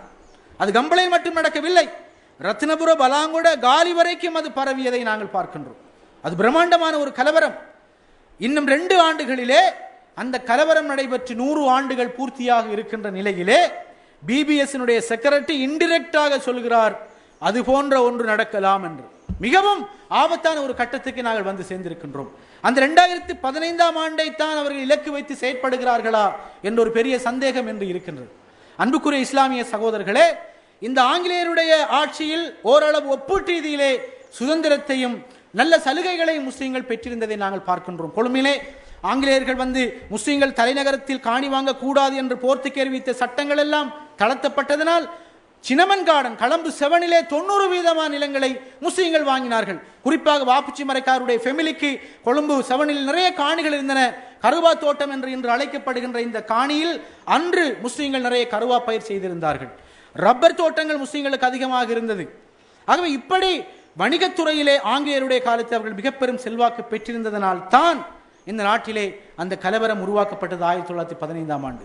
அன்புக்குரிய இஸ்லாமிய சகோதரர்களே, ஆங்கிலேயரிடமிருந்து அரசியல் சுதந்திரம் பெற்ற பிறகு என்ன நடக்கிறது? பெரும்பொழுது டிபி ஜாயா சொல்கிறார், இந்த ஆங்கிலேயரிடமிருந்து அரசியல் சுதந்திரம் பெறுகின்ற இந்த விடயத்திலே இன ரீதியான கோரிக்கைகள் ஒன்றையும் நாங்கள் முன்வைக்க மாட்டோம். இந்த நாட்டுக்கு அரசியல் சுதந்திரம் கிடைப்பதற்கு தடையாக நாங்கள் இருக்க மாட்டோம். எனவே இந்த நாட்டு மக்களோடு மக்களாக சேர்ந்து அரசியல் சுதந்திரத்துக்காக நாங்கள் பாடுபடுவோம் என்று டிபி ஜாயா அவர்கள் சொல்கிறார்கள். சர் ராசிக் பரி சொல்கிறார்.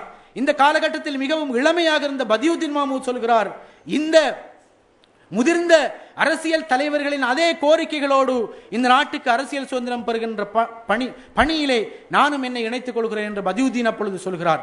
இந்த நாட்டினுடைய அரசியல் சுதந்திரத்துக்காக எந்த ஒரு நிபந்தனையும் இன்றி எந்த ஒரு இனவாத கோரிக்கைகளும் இன்றி முஸ்லிம் தலைவர்கள் போராடி இந்த நாட்டிலே அரசியல் சுதந்திரத்தை பெற்றார்கள். ஆனால் சுதந்திரத்துக்கு பிறகு இந்த நாட்டிலே தோன்றிய அரசியல் கட்சிகள் பெரும்பாலும் இந்த அரசாங்கம் என்பது ஒரு மெஜாரிட்டி டெமோக்ரஸியாக பெரும்பான்மை மக்களுக்கு தான் ஜனநாயகம் என்ற ஒரு நிலையில் அது உருவாக்கப்பட்டு இந்த நாட்டில் கொண்டு வரப்பட்ட சில சட்டங்கள் சிறுபான்மை மக்களுக்கு எதிராக உருவாகி 30 ஆண்டு காலம் பயங்கரமான ஒரு யுத்தத்துக்கு இந்த நாடு முகம் கொடுத்து நிறைய சொத்துக்களையும் மனித உயிர்களையும் அளித்து இன்று ஜெனீவாவிலே ஒரு மிகப்பெரிய சர்வதேச போர்க்குற்ற விசாரணை ஒன்றுக்கு முகம் கொடுக்க வேண்டிய ஒரு கட்டாயத்துக்கு ஒரு நிலைப்பாட்டுக்கு இந்த நாடு தள்ளப்படுகின்ற அளவுக்கு படுமோசமான சுதந்திரத்துக்கு பிறகு இரத்தத்தினுடைய உயிர்கள் கொல்லப்படுகின்றதனுடைய வரலாறாக இந்த நாட்டினுடைய வரலாறு மாற்றப்பட்டிருப்பதை நாங்கள் பார்க்கின்றோம். இது இந்த வரலாற்றிலே மிகவும் சுவாரஸ்யமான ஒரு பகுதி இருக்கிறது. என்ன தெரியுமா? ஆங்கிலேயர்கள் கரையோர நகரங்களை கைப்பற்றி கொண்டிருந்த ஒரு காலகட்டத்திலே கண்டியிலே ஒரு பிரம்மாண்டமான கண்டியன் கிங்டம் என்ற ஒரு கண்டி ராஜ்ய மன்னர்களுடைய ஆட்சி இங்கே நடைபெற்றுக் கொண்டிருந்தது.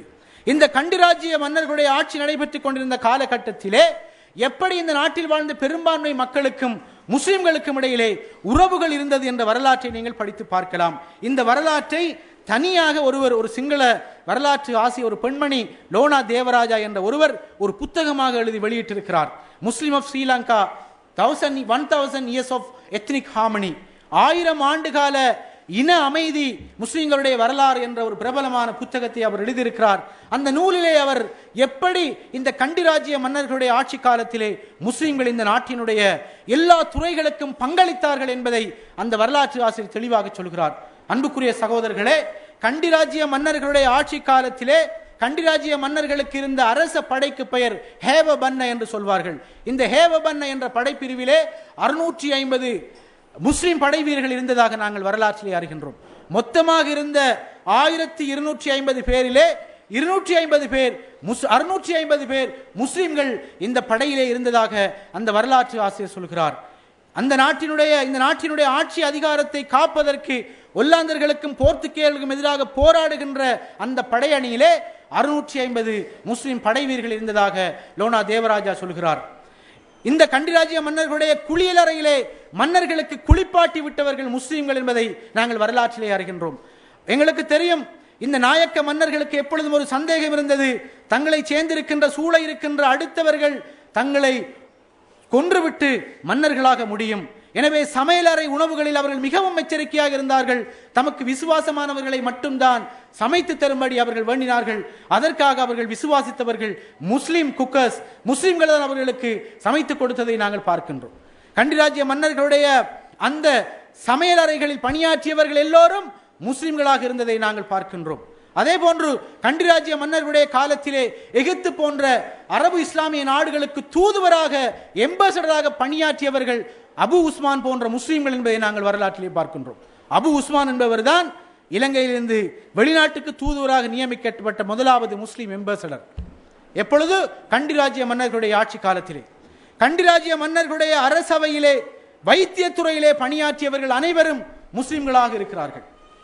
ஸ்பெயினிலே அந்தலூசிலே முஸ்லிம் அந்த மருத்துவத்துறையில் பிரபலம் பெற்றவர்கள் பின்னர் இந்தியாவுக்கு வந்து குடியேறினார்கள். அவர்களை கோபால வைத்திய முதலியார் என்று சொல்வார்கள். அந்த கோபால வைத்திய முதலியார்களை இலங்கைக்கு சிங்கள ராஜ்ய கண்டிராஜ்ய மன்னர்கள் கொண்டு வந்து தங்களுடைய அரசவையிலே மருத்துவ தேவைகளுக்காக அந்த வைத்தியர்களை பயன்படுத்தினார்கள்.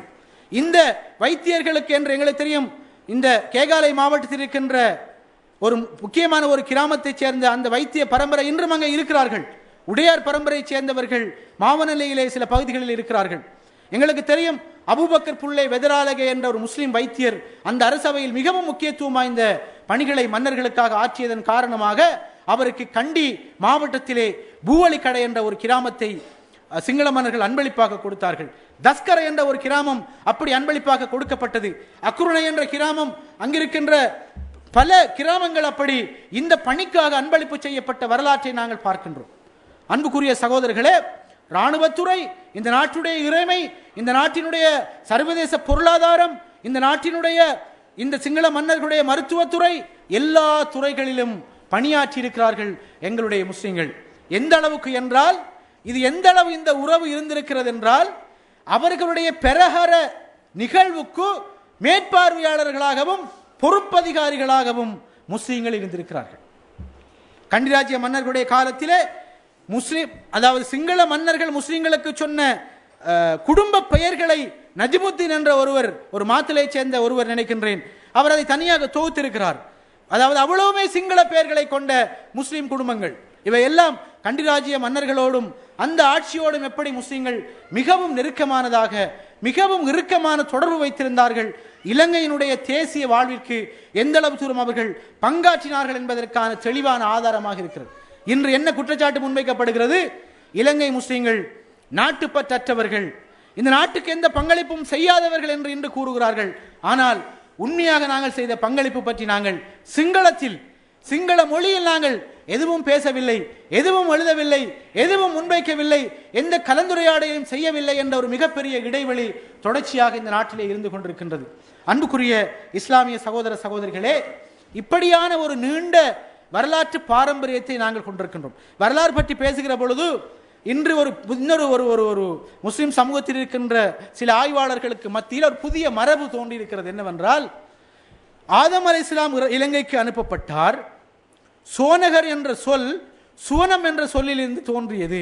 அவை சுவனத்திலிருந்து வீசப்பட்ட ஆதம் இலங்கைக்கு வந்தவுடனேயே இலங்கை முஸ்லிம்களுடைய வரலாறு தொடங்கிவிட்டது. இந்த இலங்கை முஸ்லிம்களுடைய வரலாற்றை எங்கோ மத்திய கிழக்கு இருக்கின்ற அரபியர்களோடு தொடர்படுத்த வேண்டிய தேவை கிடையாது. நாங்கள் சொர்க்கத்திலே இருந்து நேரடியாக இலங்கைக்கு வந்தவர்கள்.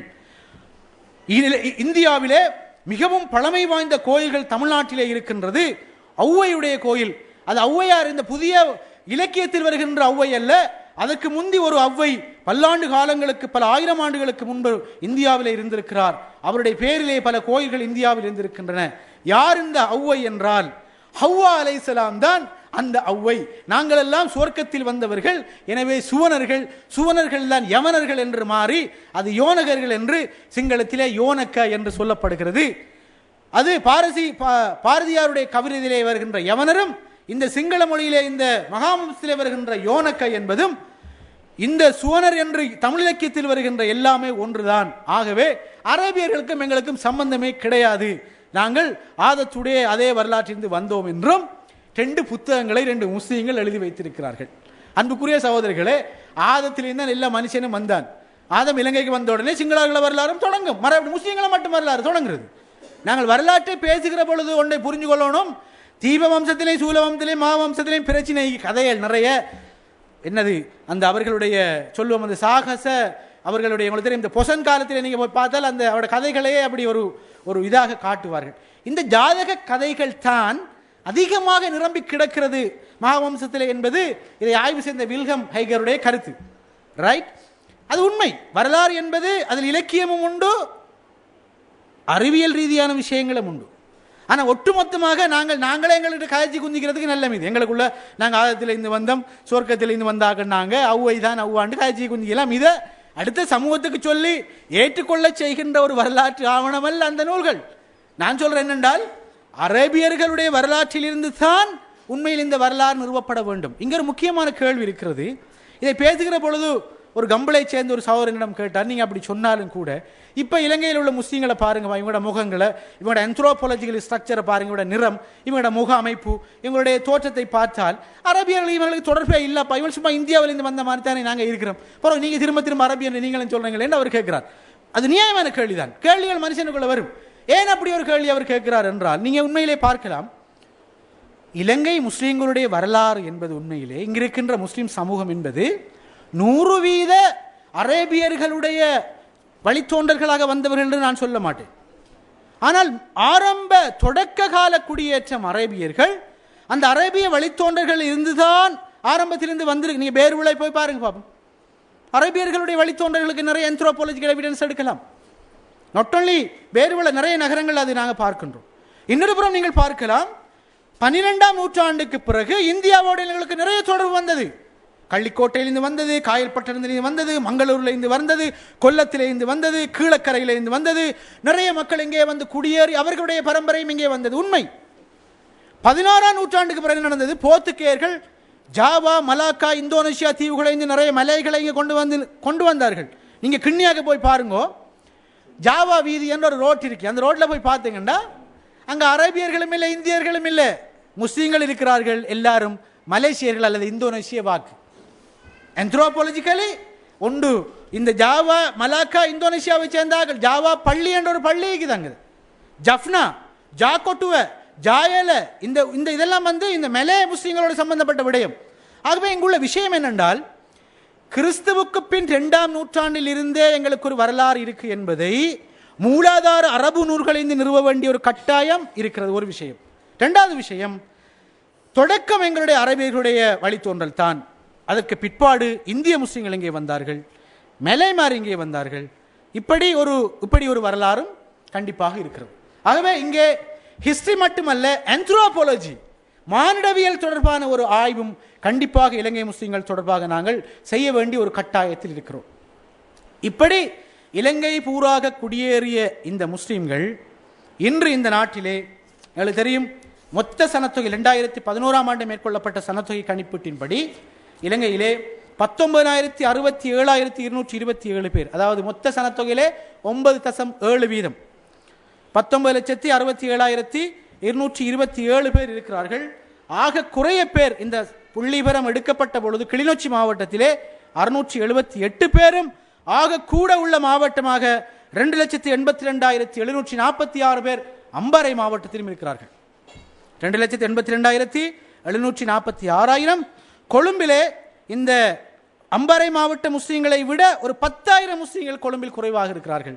அடுத்த 2வது இடத்திலே கொழும்பு, 3வது இடத்திலே கண்டியும், 4வது இடத்திலே திருகோணமலையும், 5வது இடத்தில் புத்தளம், 6வது பெட்டிகொலோ, 7வது இடத்தில் இந்த குருநாகல் மாவட்டம் 1,17,697 பேர் இந்த மாவட்டத்தில் இருக்கிறார்கள்.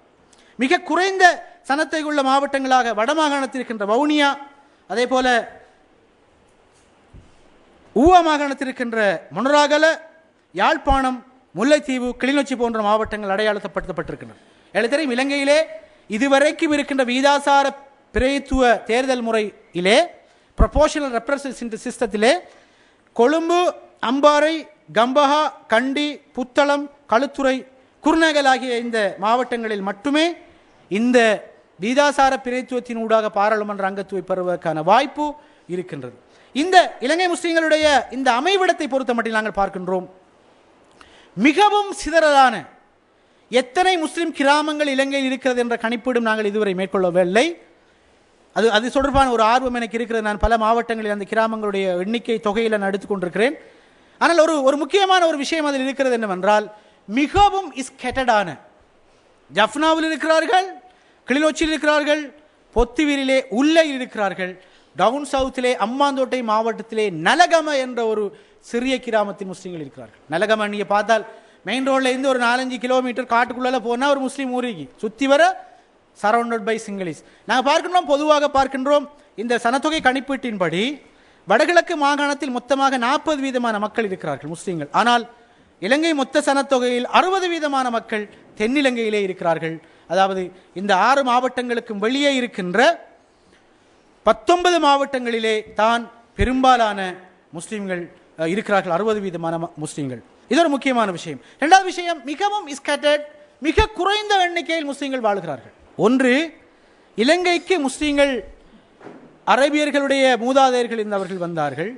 பிற்காலத்தில் மிக பெரும் தொகையான மக்கள் இந்தியாவிலிருந்து இங்கே வந்தார்கள், அதுவும் தென்னிந்தியாவிலிருந்து தான் வந்தார்கள். இஸ்லாமும் இலங்கைக்கு பெரும்பாலும் இஸ்லாம் வந்தது தென்னிந்தியாவிலிருந்து தான், ஐஷுவர் தென்னிந்தியாவில் தான் இங்கே இஸ்லாம் வந்தது. எனவேதான் இங்கே பல்வேறுபட்ட இஸ்லாங்கள் வந்தது. தலபாத்தியாவின் ஊடாக வந்த இஸ்லாம் வந்தது, மௌலூதின் ஊடாக வந்த இஸ்லாம் வந்தது. இப்படி பல இஸ்லாங்கள் இங்கே வந்ததுக்கு காரணம், குறைந்தபட்சம் வட இந்தியாவுடனாவது எங்களுக்கு தொடர்பு இருந்திருந்தால் இன்னும் இஸ்லாமிக் ஒரிஜினல் தோட் இங்கே வந்திருக்க கூடும். பட் அன்பார்ச்சுனேட்லி தென்னிந்தியாவில் எங்களுக்கு இஸ்லாம் வந்தது, அது இந்த வகையாக வந்தது. இது ஒரு முக்கியமான விஷயம். இரண்டாவது, நாங்கள் இந்த நாட்டில் அப்சல்யூட் மைனாரிட்டி, வெரி ஸ்கேட்டர்ட் என்பது மிகவும் முக்கியமான ஒரு விடயம்.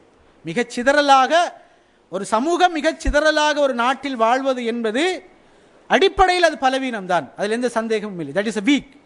அதை எப்படி நாங்கள் ஆர்கனைஸ் பண்ண போறோம் என்பதில் தான் எங்களுடைய வெற்றி தங்கி இருக்கிறது. மிகச் செறிவாக இருக்கின்ற ஒரு இடத்தில் நாங்கள் முஸ்லீம்கள் செறிவாக இருப்பது உண்மையிலே அது ஒரு ஸ்ட்ரென்த், ரைட்? இது இன்னொரு முக்கியமான விஷயம். அதே போல நிறுவன பிளவுகள் என்பதும் இந்த சமூகத்துடைய இன்னொரு பிரச்சனையாக இருக்கிறது.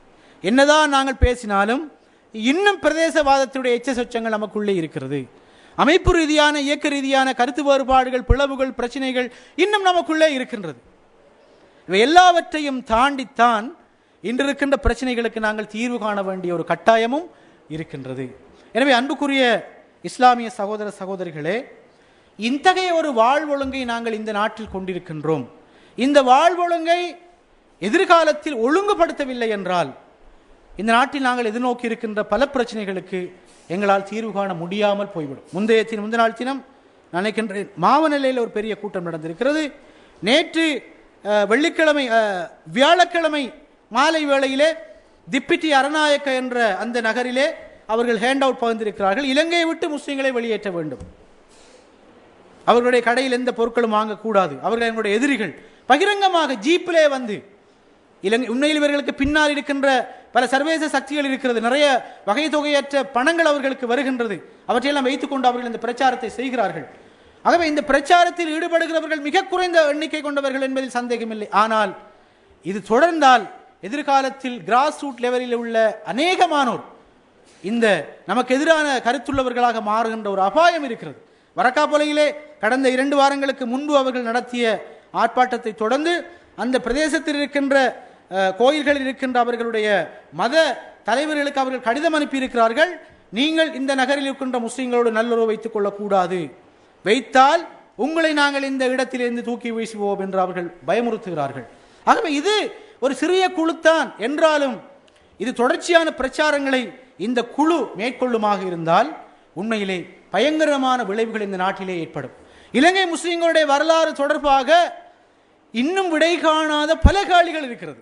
ஒன்றுதான், இலங்கையில் உள்ள முஸ்லீம்கள் ஏன் தமிழை பேசுகிறார்கள் என்பது. கரையோரங்களில் தான் வந்து நீங்கள் குடியேறினீர்கள்,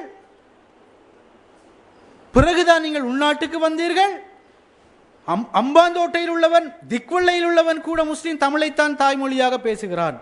குருநாகலில் உள்ள மதத்தான் பேசுகிறான், யாழ்ப்பாணத்தில் உள்ளதான் பேசுகிறான், மொர்ராகலில் உள்ளவன் மதத்தான் பேச. அப்படி என்றால் எப்படி நீங்கள் சொல்கிறீர்கள் இந்த நாட்டுக்கு வந்தார்கள் அரேபியர்கள், சிங்கள பெண்களை திருமணம் முடித்தார்கள்?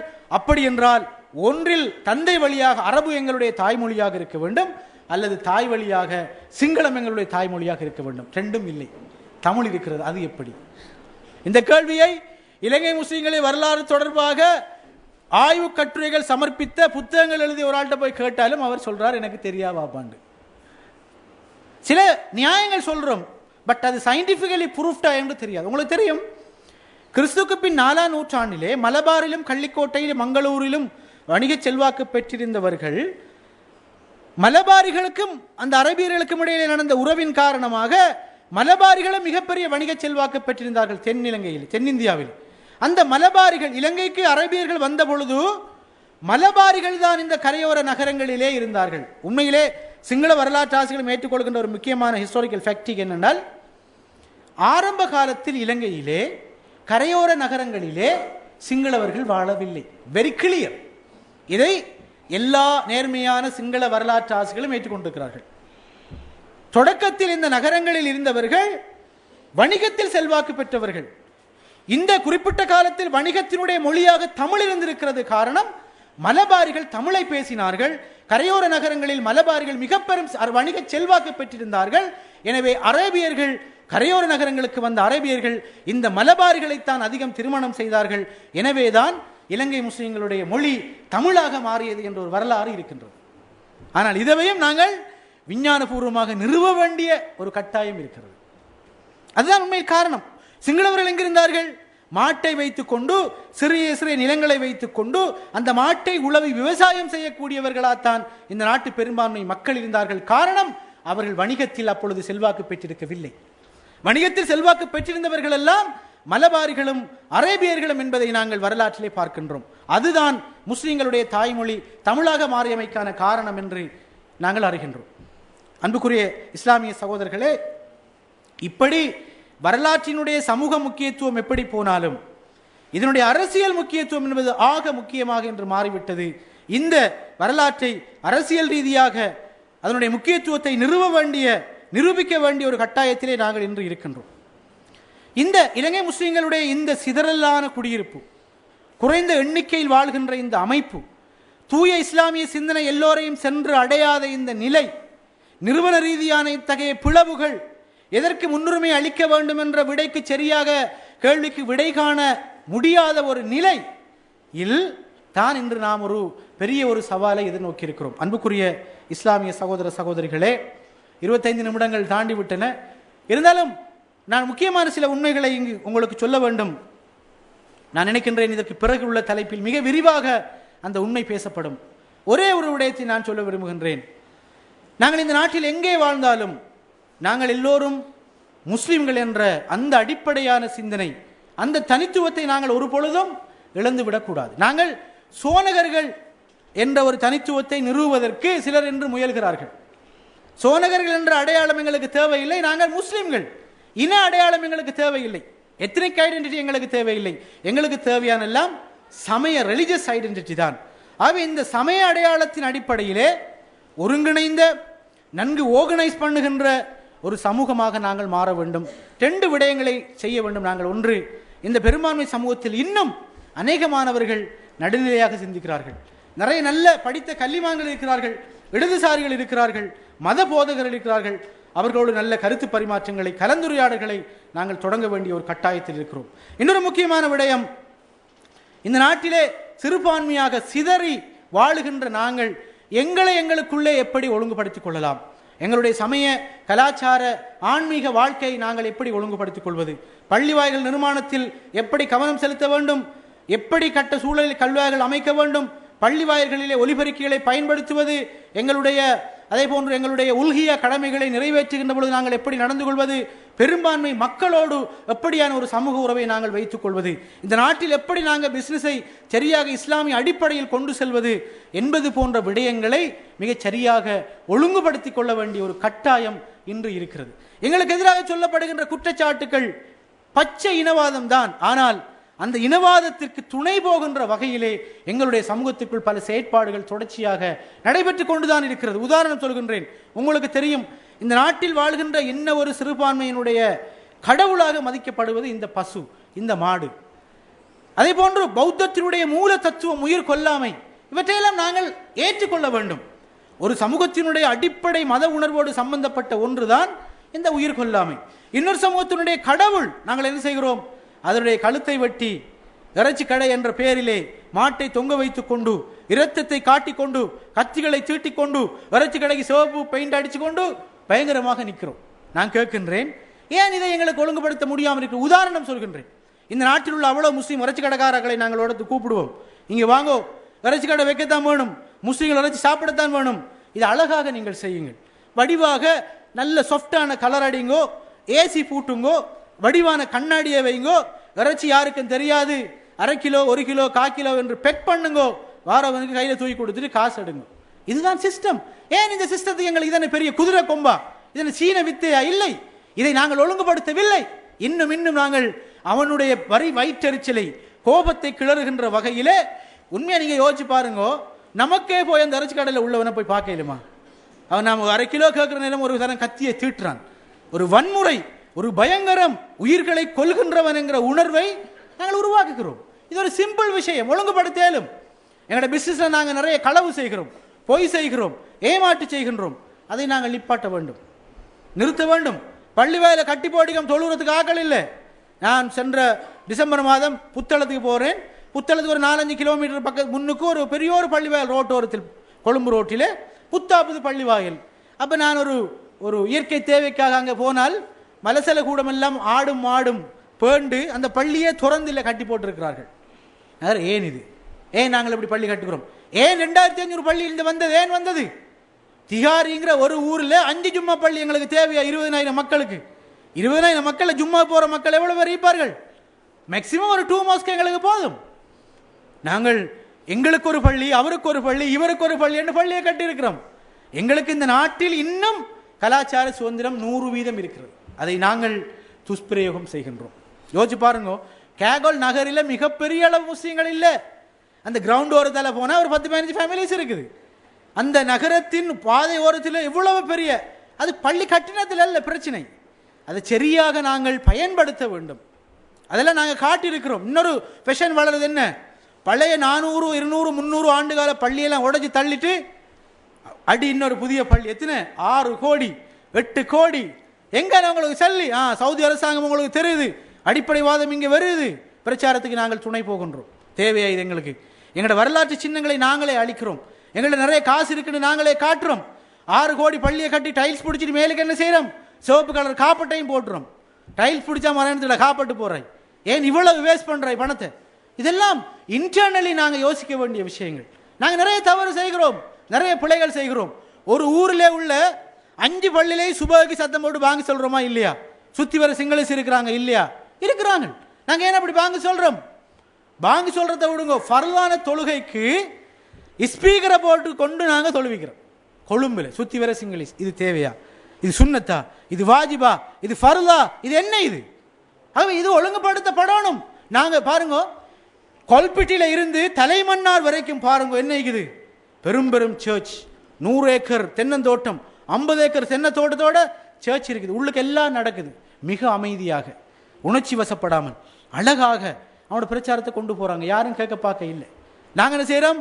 ஒரு ஸ்பீக்கரை போட்டுக்கொண்டு ஊரில் உள்ள உலகத்தில் உள்ள அவ்வளோ முஸ்லீம்களுக்கும் அசரத் தௌபா கேட்டு முடிக்கிறதுக்குள்ள அவன் தூங்கி முடிஞ்சு. நாங்கள் ஆர்கனைஸ் பண்ணணும் எங்களுடைய சமூகத்தை. அவ்வளோ பள்ளியில் தௌபா கேட்கிறாய். அவர் பாருங்க, தௌபா அசரத் கேட்ட பாவம் அவ்வளோதான் கூட இருந்தாங்க ஆமின்னு சொல்லிட்டு போய்த்தாங்க. அவரை பாவம் அப்படியே ஃப்ரெஷ்ஷாக கட்டி வச்சிருக்குது. ஸோ நான் சொல்ல வார என்னென்றால், கண்டிப்பாக உள்ளக ஒழுங்குபடுத்தல், ஆர்கனைசிங் எங்களுடைய சமூகத்தை பொறுத்தவரையில் ஆக முக்கியம். இதை நான் நினைக்கிறேன் இந்த தலைப்பு தொடர்பாக விரிவாக இங்கே பேசப்படும் என்று. அன்புக்குரிய இஸ்லாமிய சகோதர சகோதரிகளே, சுருக்கமாக நான் சொல்கின்றேன், இந்த உரையினுடைய சாராம்சத்தை, நீண்ட வரலாற்று தொன்மையை நாங்கள் கொண்டிருக்கின்றோம். துரதிர்ஷ்டவசமாக அந்த வரலாற்றை, அந்த தொன்மையை விஞ்ஞானபூர்வமாக நாங்கள் இந்த நாட்டிலே நிறுவவில்லை, நிரூபிக்கவில்லை. அந்த குறைபாடு தொடர்ந்தும் இருக்கிறது. அதே போன்று இந்த நாட்டில் நாங்கள் சிறுபான்மையாக சிதறிய ஒரு வாழ்வொழுங்கை கொண்டிருக்கின்றோம். அந்த வாழ்வொழுங்கை எதிர்காலத்தில் ஒழுங்குபடுத்த வேண்டிய ஒரு கட்டாயம் இருக்கிறது. எப்படி அதை ஒழுங்குபடுத்திக் கொள்ளலாம் என்பதை தான் நான் நினைக்கின்றேன் அடுத்த வளவாளருடைய உரையாக இருக்கும் என்று நான் எதிர்பார்க்கின்றேன். எனவே அன்புக்குரிய சகோதரர்களே, இந்த வரலாற்றை முதலில் நாங்கள் தெரிந்து கொள்ள வேண்டும். இதை கொஞ்சம் நாங்கள் தேட வேண்டும். இது ஜுப்பா போட்டாக்கள் மட்டும்தான் இஸ்லாமிய தௌவா செய்யணும் என்று நினைப்பது போல, அதுக்கு 4 பேர் இருக்கிறாங்கப்பா அவங்க செஞ்சு கொள்ளுவாங்கன்னு நாங்கள் எல்லாம் சும்மா இருக்க இயலாது. முடியுமானவர்கள் எல்லோருமே இந்த சமூக விவகாரங்களில் பங்களிக்க வேண்டும். பங்களிக்கின்றவர்களாக அல்லாஹ் தாலா எங்களை மாற்ற வேண்டும். உங்களுடைய மீசானில் அல்லாஹ் தாலா உயர்ந்த கூலியை உங்களுக்கு தர வேண்டும் என்று கேட்டு இந்த உரையை ஆற்றுவதற்கு இங்கே என்னை அழைத்த இந்த நிறுவனத்துக்கு நன்றி கூறி விடைபெறுகின்றேன். வ ஆஹிரு தஅவானா அல்ஹம்துலில்லாஹி ரப்பில் ஆலமீன். அஸ்ஸலாமு அலைக்கும் வரஹ்மத்துல்லாஹி வபரகாத்துஹு.